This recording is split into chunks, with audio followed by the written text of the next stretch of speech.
Pues este día, la palabra que el Señor puso en mi corazón está llena de enseñanzas que yo espero que tú y yo las podamos aprovechar este día. Y como me gusta hacerlo, anticiparme, creo que voy a necesitar 10 minutos más de tu tiempo. Siempre trato de ser muy cuidadoso con el tiempo que tú me das, pero hoy la enseñanza es tan rica que pudiera ser que me tome 10 minutos más de tu tiempo. Y esta reflexión de hoy la he llamado los sueños de Dios. Y vamos a orar porque mis talentos son pocos y el mensaje es rico y solamente esto es posible hacerlo con el respaldo del Espíritu Santo. Señor, toma tú este lugar. Toma tú, Señor, este instrumento humano para ser usado por ti. De tal manera que tu palabra llegue a nuestros corazones y produzca ese fruto para el cual tú envías tu palabra en el nombre de Jesús.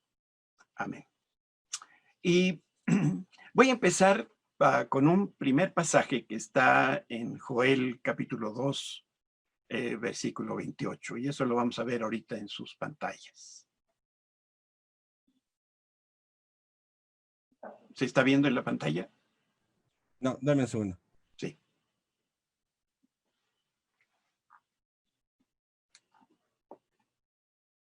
Muy bien. Entonces, después de hacer todas esas cosas, derramaré mi espíritu sobre toda la gente. Sus hijas e hijas profetizarán, sus ancianos tendrán sueños y sus jóvenes tendrán visiones. El tiempo del cumplimiento de esta porción de la Escritura ya llegó. Todos los días debemos esperar una palabra profética, debemos esperar visiones y sueños de Dios. Y en momentos adversos como los que enfrentamos, debemos estar mucho más atentos a la voz de Dios porque esto es importante. Y hoy quiero llamar tu atención a los sueños de Dios.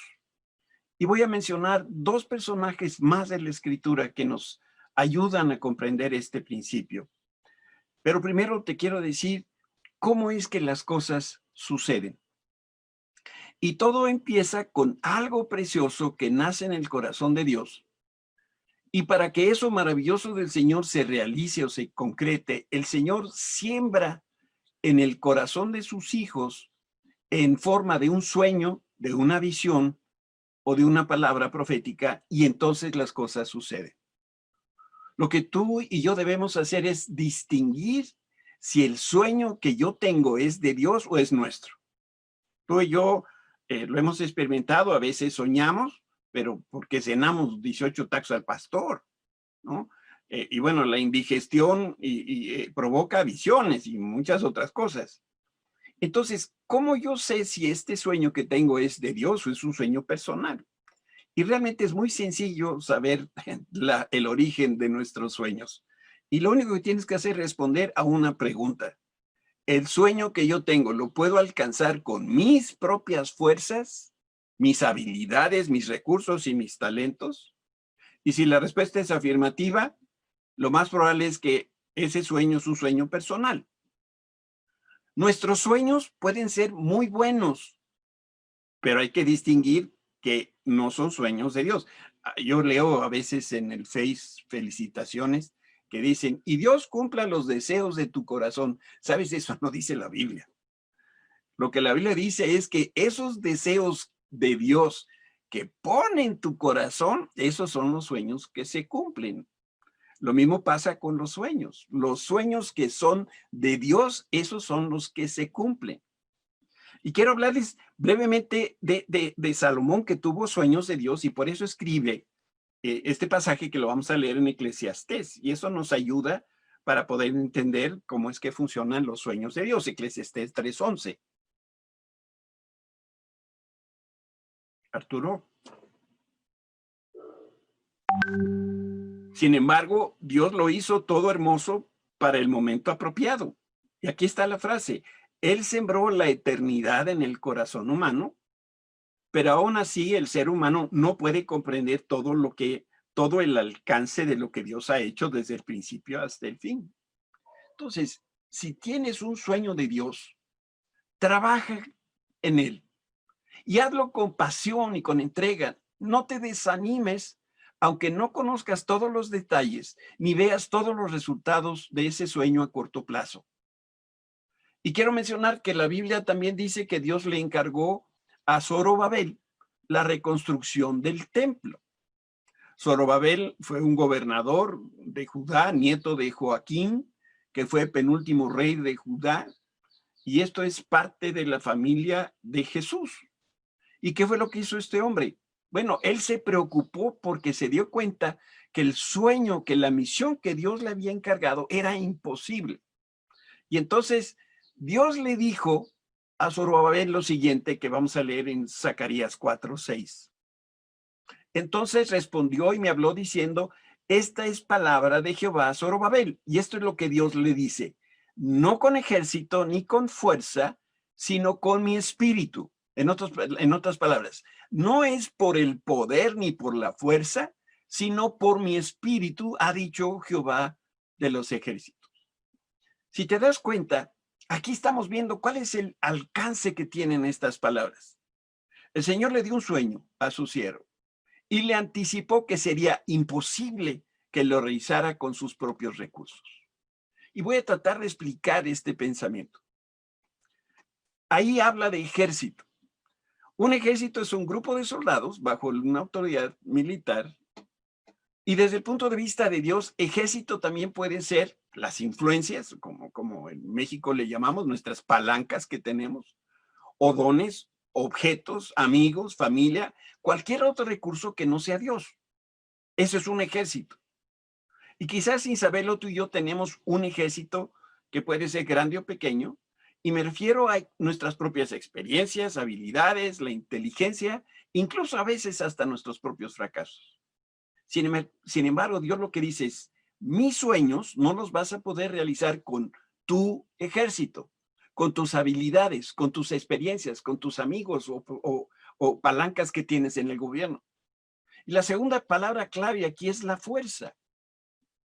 La palabra fuerza habla de un arco que se entiesa, y no hablo del cuello que amanece tieso. Se entiesa es la forma correcta de decir cuando el arco se prepara para lanzar una flecha. La escritura dice, no es con nuestra fuerza, porque la fuerza de nuestro arco es muy limitada. Si tú alguna vez has tenido un arco, has visto gente disparar un arco, la flecha solamente puede llegar hasta cierta distancia. El arco no se puede, el arco se puede quebrar si no se tensa adecuadamente o se entesa adecuadamente. Los brazos del hombre no soportan la fuerza del arco en tensión por mucho tiempo, aunque tenga poleas. Si tú has visto la gente cuando tira el arco hacia atrás, le empiezan a temblar las manos. Tampoco el arco se puede abrir más para que la flecha recorra una mayor distancia. Finalmente, nosotros tenemos que reconocer que el arco y el arquero tienen muchas limitaciones físicas. Por eso es que Dios dice en su palabra que tu fuerza y mi fuerza es muy reducida. Nosotros somos criaturas débiles y con nuestros recursos no podemos alcanzar los sueños de Dios, como tampoco podemos alcanzar los propósitos eternos de Dios. Yo quiero que juntos recordemos lo que dice el Salmo 18. Vamos a leerlo. Versículo 31. Pues, ¿quién es Dios aparte del Señor? ¿Quién más que nuestro Dios es una roca sólida? Y fíjate cómo lo describe tan hermoso. Dios me arma de fuerza, de poder, y hace perfecto mi camino. Me hace andar tan seguro como un ciervo para que pueda pararme, para que pueda mantenerme en las alturas de las montañas. Él entrena, Él adiestra mis manos para la batalla, fortalece mi brazo para tensar un arco de bronce. Esta figura del arco de bronce que leemos en este texto es totalmente diferente a todos los arcos que conocemos porque este arco de bronce Se trata del arco de Dios.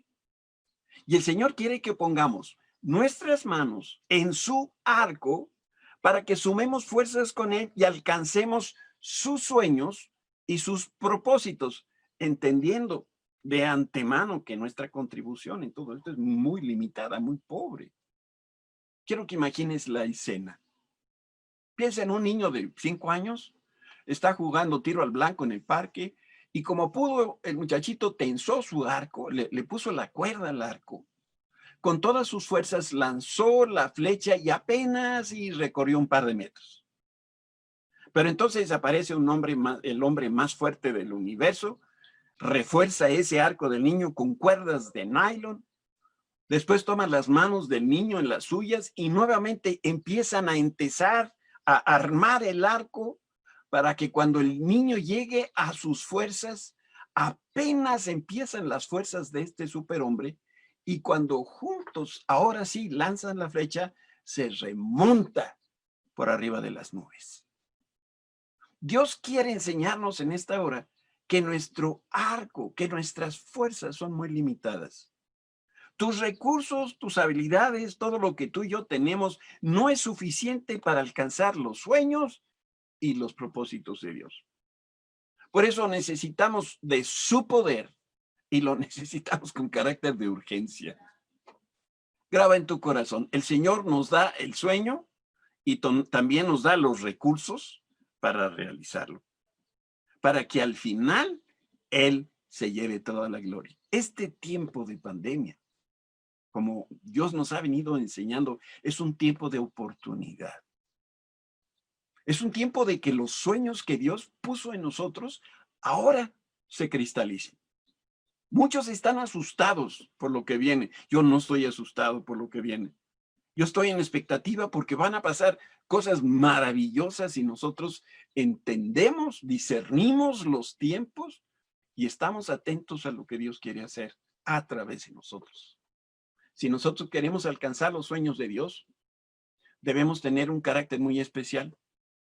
Y también debemos tener características, cualidades muy especiales. Y voy a hablar de 6 cualidades. Simplemente que hoy hablaré de 2. Y si Dios lo permite, el próximo domingo voy a hablar de otras 4. De esas cualidades que se necesitan para que los sueños de Dios se lleven a cabo. Y voy a empezar por la primera. En primer lugar, si naciste, fíjate bien, si naciste en Tlaquepaque del Pujido, no vas a poder cumplir los sueños de Dios. No puedes ser una persona frágil y al mismo tiempo una persona útil para el Señor. Mientras nosotros habitemos en la tierra, no vamos a estar seguros de muchas cosas, pero de lo que sí te puedo dar garantía, incluso por escrito, es que si tenemos sueños de Dios, vamos a ser heridos. ¿Sabes por qué? Porque cuando tú compartes los sueños de Dios, las personas que te escuchen van a ver tus pocas habilidades humanas y no van a poder ver el poder de Dios operando en ti.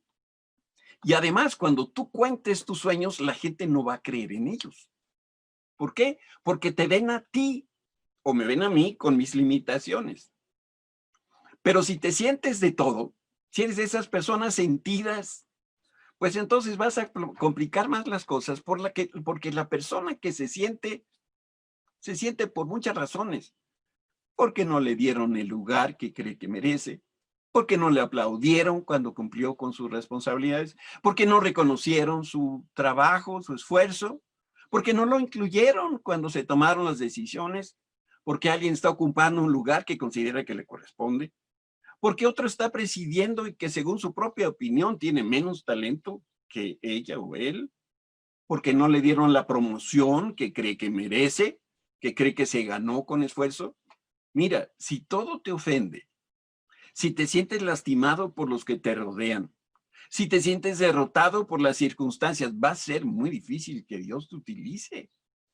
¿Y sabes por qué? Porque estas cosas te distraen fácilmente. Y porque debemos ser honestos, en el fondo, a lo mejor tú y yo buscamos reconocimiento de los demás.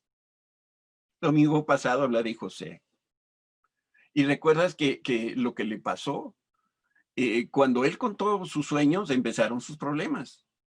Que por cierto, Dios nunca le dijo que los estuvieran anunciando. Para empezar, su papá y sus hermanos se enojaron, se ofendieron cuando José les contó sus sueños. Esos sueños que Dios le dio a José fueron la causa de muchos de sus problemas y casi le cuesta la vida. Era una visión de lo alto, pero provocó que sus hermanos lo envidiaran, lo odiaran y hasta se confabularan en contra de él.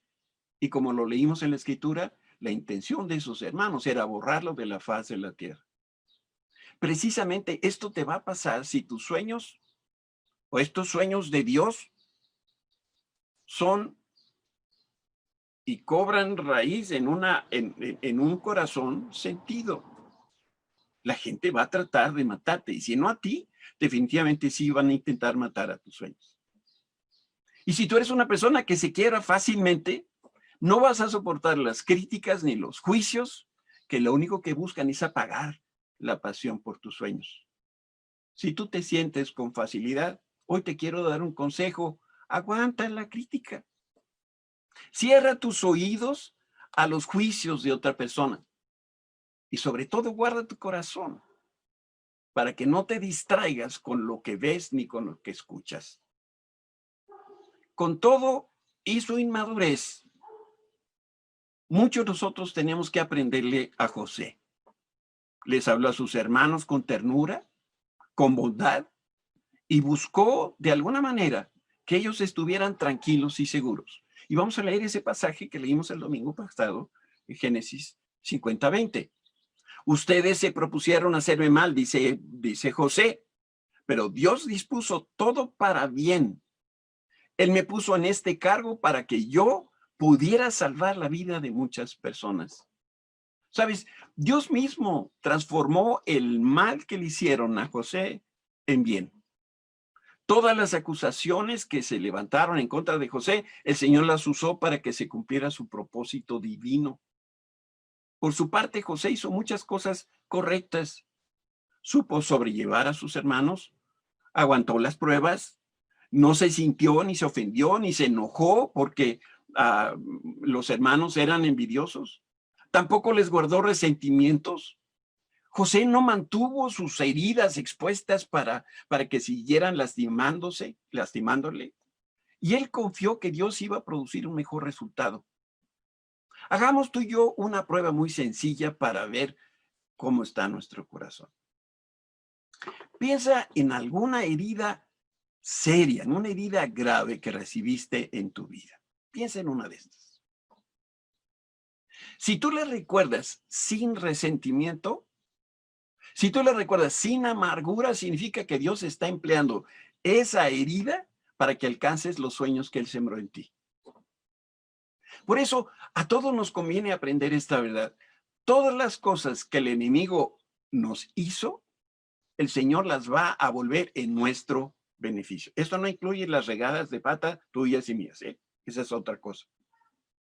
Todas las cosas que el enemigo nos hizo, el Señor las va a voltear en nuestro beneficio. Y este es el mismo mensaje que Pablo comparte a la iglesia de Roma. Y te quiero mostrar un pasaje que todos conocemos. Lo vamos a leer en dos versiones para que podamos rescatar su mensaje. Y sabemos que Dios hace que todas las cosas cooperen para el bien de quienes lo aman y son llamados según el propósito que Él tiene para ellos. La Reina Valera. Y sabemos que a los que aman a Dios, todas las cosas les ayudan a bien. Esto es, a los que conforme a su propósito son llamados. Esta mañana me apena darte una noticia muy ingrata. Los golpes que recibimos en la vida son parte fundamental del plan de Dios. Y Él utiliza cada una de estas palizas para lograr su propósito en nosotros. Yo no sé si has visto a algún panadero amasar. Bueno, pues Dios es el panadero y nosotros somos la masa. Y le mete la mano y la voltea y la tuerce y le pega y luego saca el palote para estirarla. Nosotros somos esa masa. Reitero, si fácilmente te sientes lastimado, si te revuelcas en tu propia lástima y autocompasión, nunca vas a poder avanzar los sueños ni los propósitos que Dios tiene para tu vida. Y ahora quiero llamar tu atención a una ilustración viva que se repite en la Escritura, y ese es lo que vemos en la figura del águila.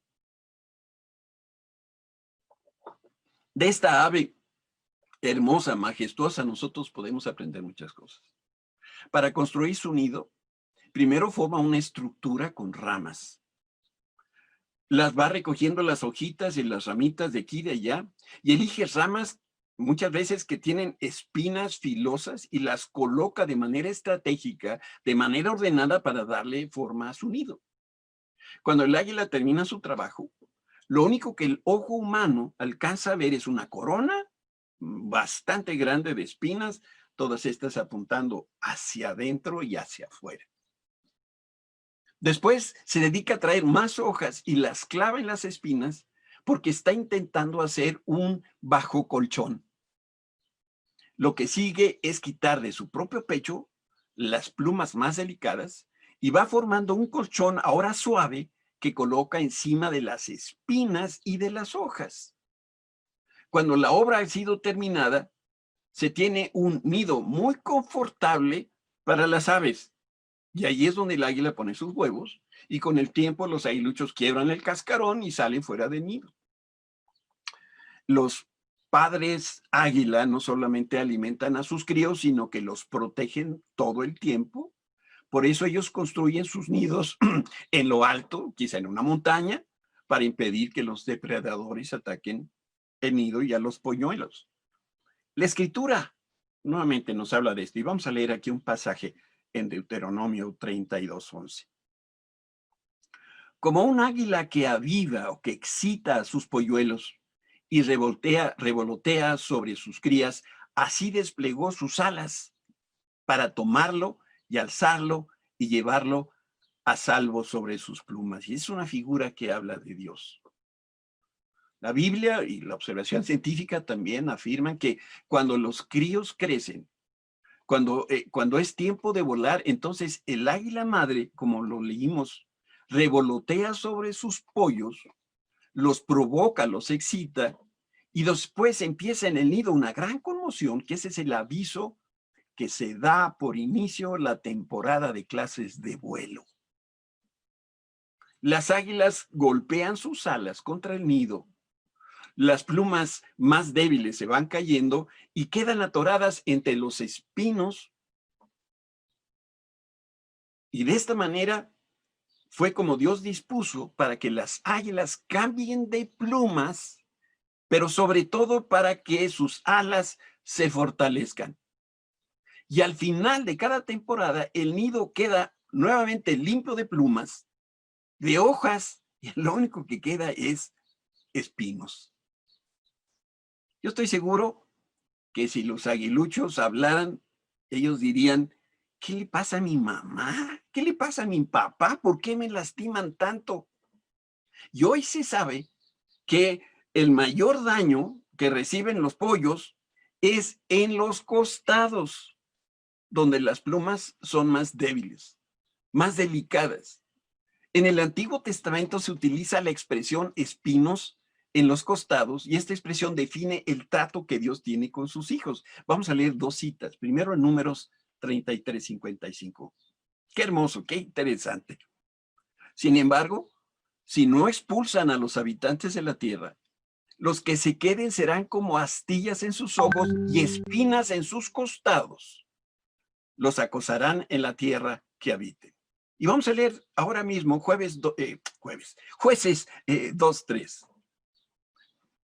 Ahora declaro que ya no expulsaré a los pueblos que viven en la tierra de ustedes. Ellos les serán espinas clavadas en el costado y sus dioses serán una tentación constante para ustedes.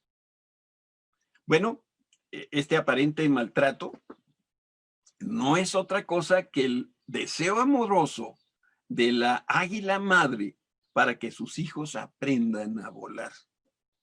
Después lleva a los pollos a lo alto de la montaña y desde ahí los empuja al vacío.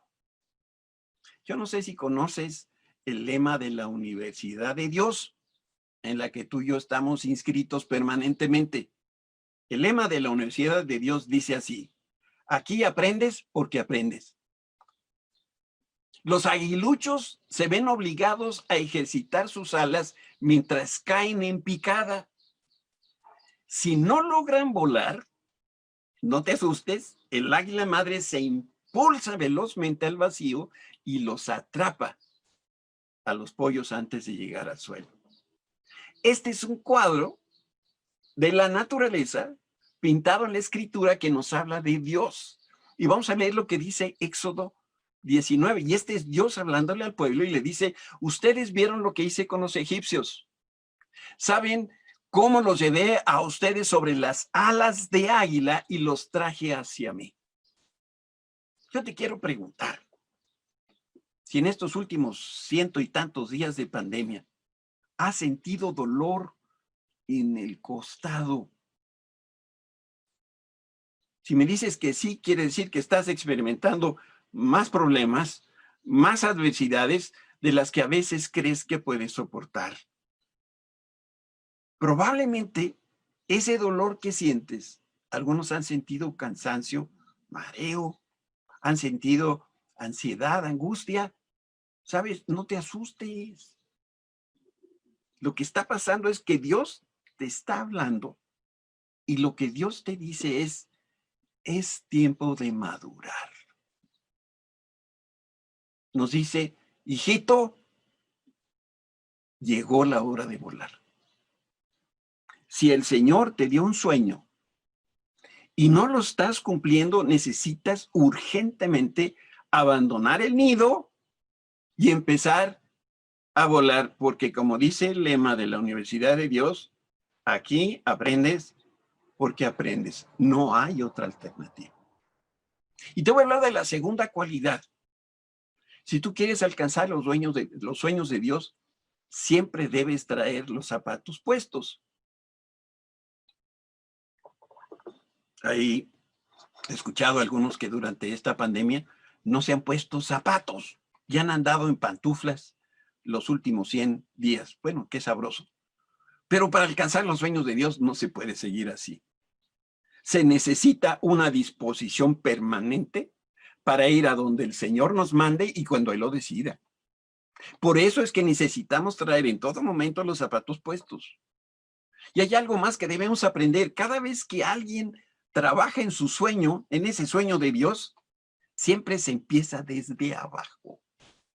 Jóvenes de todas las edades. Los puestos de dueño y de director general ya se agotaron. Tú tienes que entender que cada vez que alguien está trabajando en su sueño, ese sueño de Dios, Dios la va a poner abajo para que empiece a crecer. Conozco personas muy talentosas que no han alcanzado los sueños de Dios porque tienen un serio problema de actitud.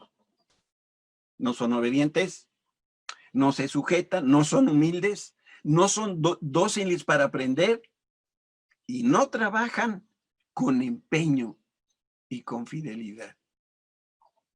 Déjame decirte que en esta época hay algo que ha quedado muy clavado en mi corazón de parte de Dios para nosotros, empezando conmigo. Este es un tiempo de trabajar. Trabajar como si el trabajo se fuera a pasar de moda. Si tienes sueños de Dios, te debes preguntar lo siguiente: ¿me estoy preparando para alcanzar los sueños de Dios? ¿Tengo la actitud correcta para seguir las instrucciones que Dios me está dando? ¿Tengo la disposición de trabajar con fidelidad? Y quiero aquí traer a tu memoria a David.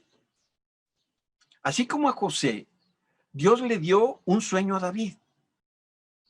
Él sería rey de todo Israel y de su familia iba a nacer el Mesías, el Salvador del mundo. Pasaron muchas cosas desde que el Señor le dio ese sueño hasta que ese sueño se concretó.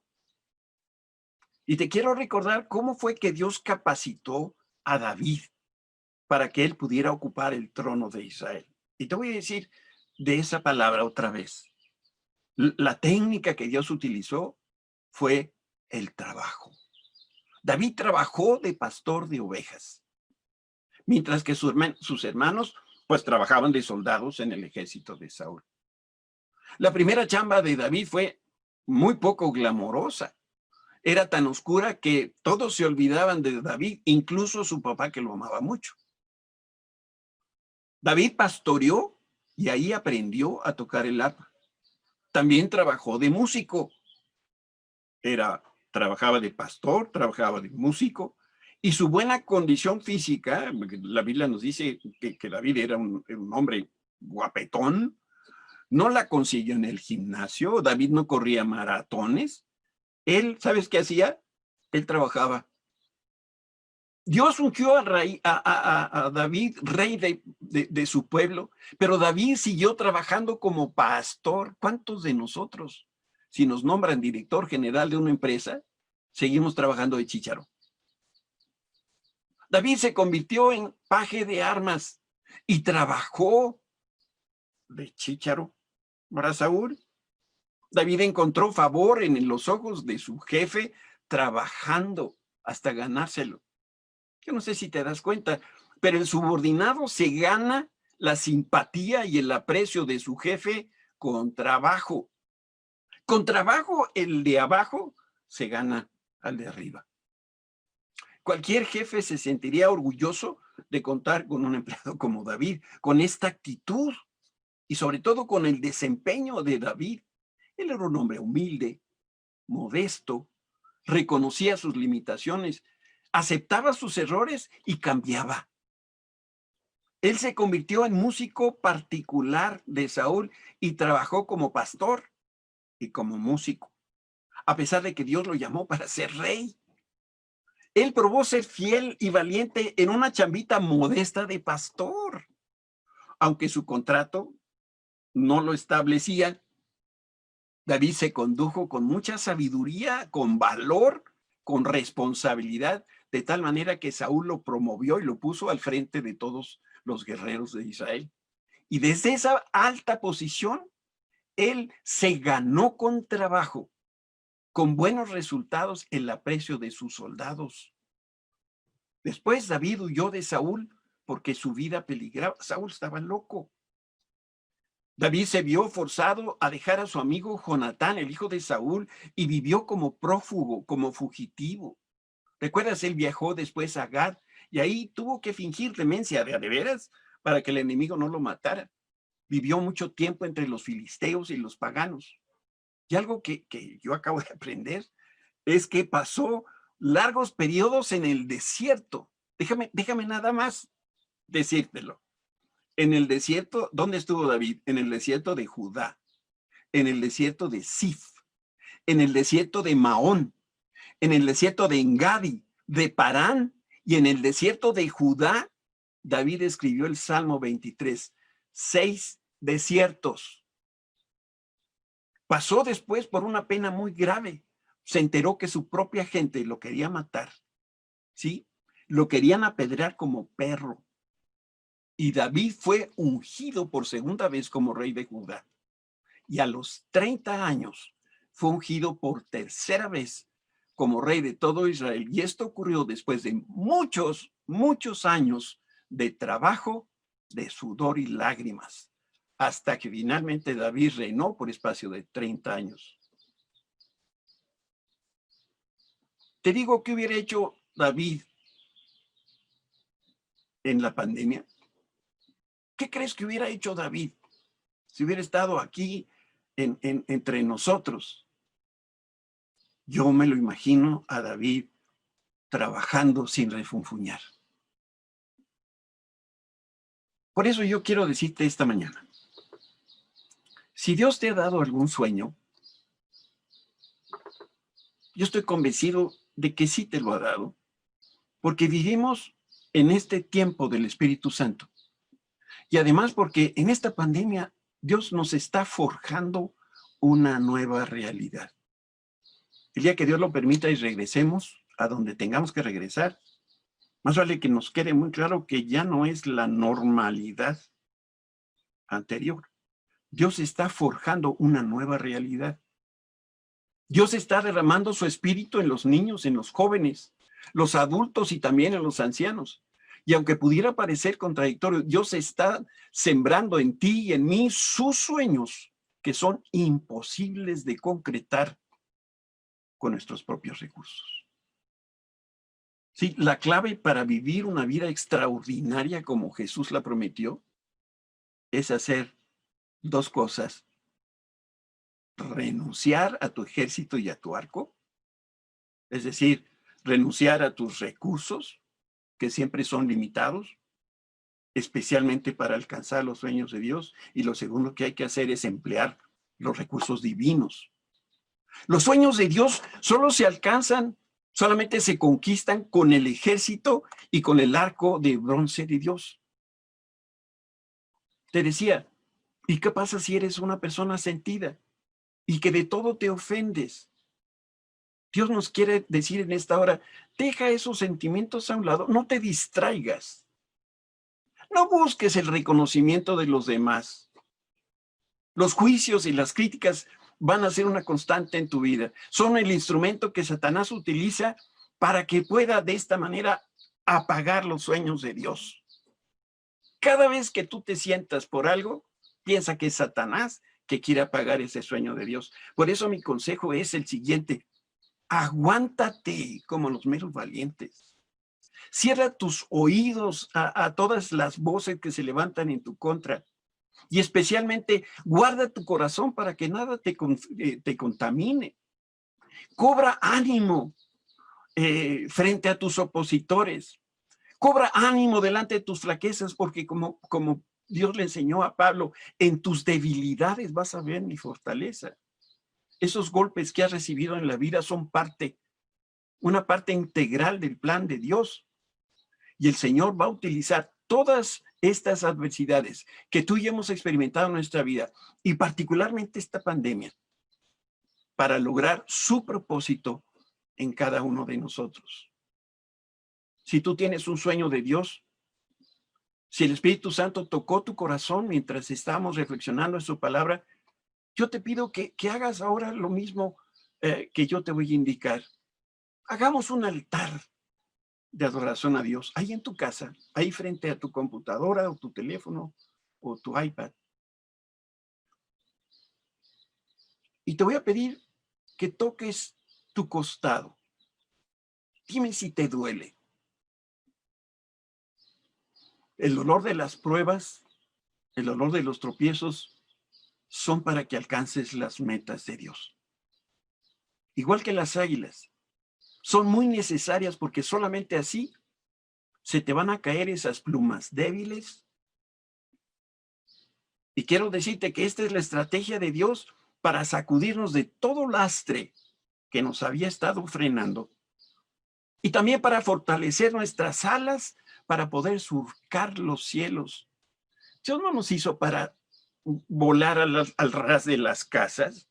No, Dios nos hizo águilas para alcanzar las nubes. Te quiero decir, en todo el amor del Señor, llegó el día de volar.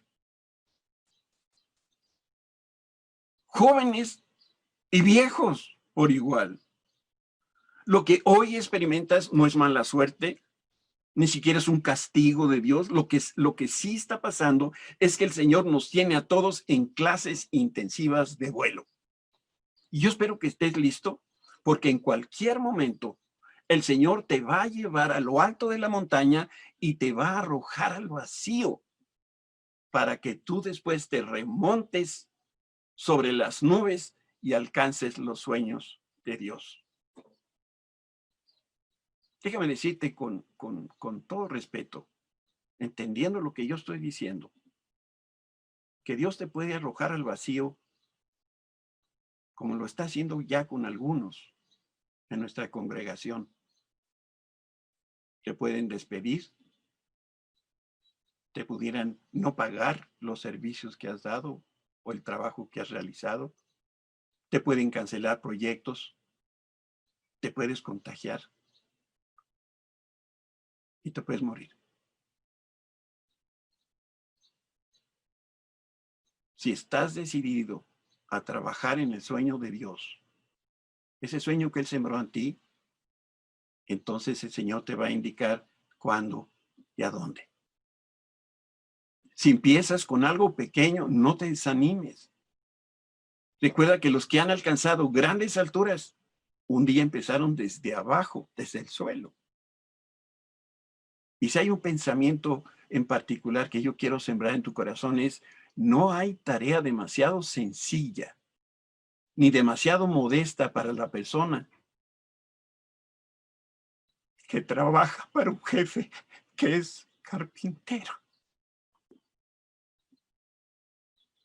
Yo no veo a Jesús sintiéndose humillado, trabajando de carpintero. No importa a qué trabajo te dediques o te tengas que dedicar. Si Dios te pide algo específico en este tiempo, hazlo. Es urgente que trabajes y que lo hagas con empeño, que te prepares, que te capacites para realizar ese sueño que Dios te dio. Si Dios te ungió para ser rey como David, no te apures, Dios mismo te va a poner la corona. Si Él te llamó para presidir, para dirigir, para estar a la cabeza, nadie lo va a impedir. Pero tú y yo tenemos que ser fieles en lo poco para que entonces nosotros podamos entrar en el gozo del Señor.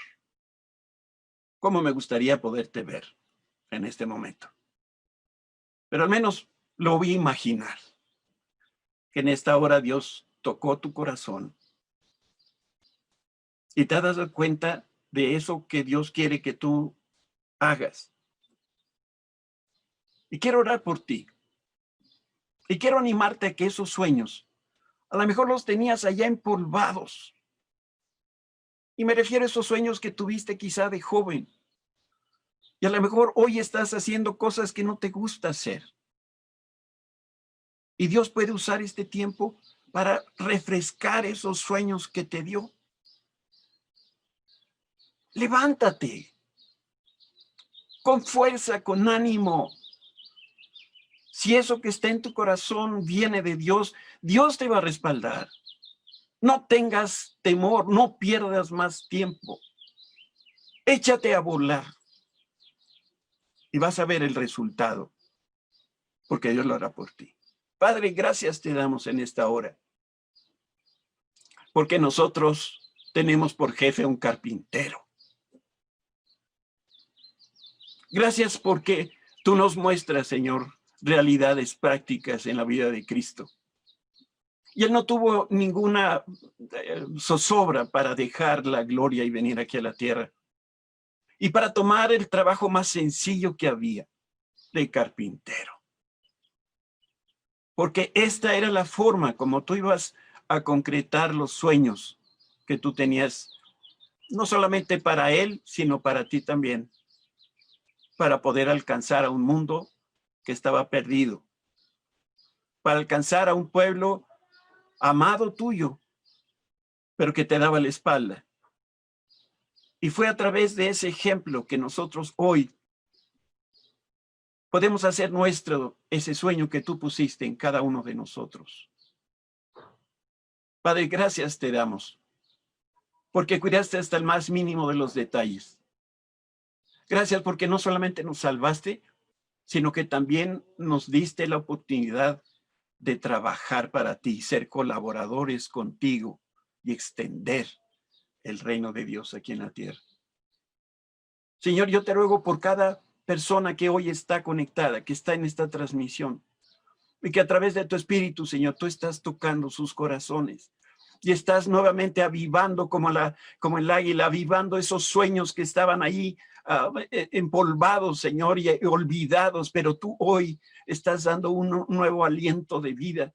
Estás animando para que cada uno de tus hijos salga de donde está, Señor, y pueda remontar los vuelos y lograr aquello para lo cual tú los tienes aquí en la tierra. Padre, yo te bendigo en esta hora, en el nombre de Cristo Jesús. Amén.